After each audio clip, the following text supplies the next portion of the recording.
சில்லுக்கு சிக்கா சிக்கா சிக்கா சிக்கா சிக்கா சில்லுக்கு சிக்கா பூமரே. CM வந்து சீட்டுக்கு நிறைய பேர் வந்து வராங்க சொல்றாங்க. அந்த சீட்டுக்கு உட்கார்றதுக்கு என்னென்ன அதாவது சிஎம் சீட்டுன்னா சாதாரண சீட்டு இல்லப்பா. இன்னைக்கு தமிழகம் மேல 8 கோடி மக்கள் ஓட்டு போடணும். 8 கோடி மக்கள் ஓட்டு போட்டாதான் சிஎம்மா வர முடியும். ஆனா அந்த தகுதி வந்து விஜய்க்கு வந்து இருக்கு, இல்லைன்னு சொல்ல வரல. ஆனா கிட்டத்தட்ட அவர் வாங்குற ஒரு 15% ஓட்டு வாங்குவாரு. இன்னும் அவர் வந்து ஆட்சி ஒரு 5 வருஷம் அடுத்து இப்போ எதிர்கட்சியா வர்றதுக்கு வாய்ப்பு இருக்கு. அடுத்தது அவர் ஆளுங்கட்சியா வர்றதுக்கு கூட வாய்ப்பு இருக்கு. ஆனா அது அடுத்த கட்ட நடவடிக்கை அவருடைய சூழ்நிலை எல்லாம் எப்படி இருக்குது, அவர் எப்படி பண்ண முடியும் அப்படின்றதெல்லாம் அவர் ஒரே ஆளை சிந்திக்க முடியாது.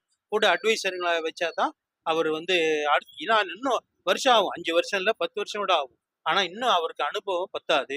இன்னும் அவர் வந்து நிறைய தெரிஞ்சுக்க வேண்டியதெல்லாம் நிறைய இருக்குது. இப்ப புதுசா வந்திருக்கிறவங்களுக்கு அந்த அளவுக்கு தெரியாது. கூட இருக்கவங்க மெயினா வந்து அவங்க அப்பா பக்கத்துல வச்சீங்கன்னாக்கா எல்லாமே தெளிவா அவர் சொல்லுவார். விஜய் அவங்க அப்பா பக்கத்துல விஜய் அவங்க அப்பா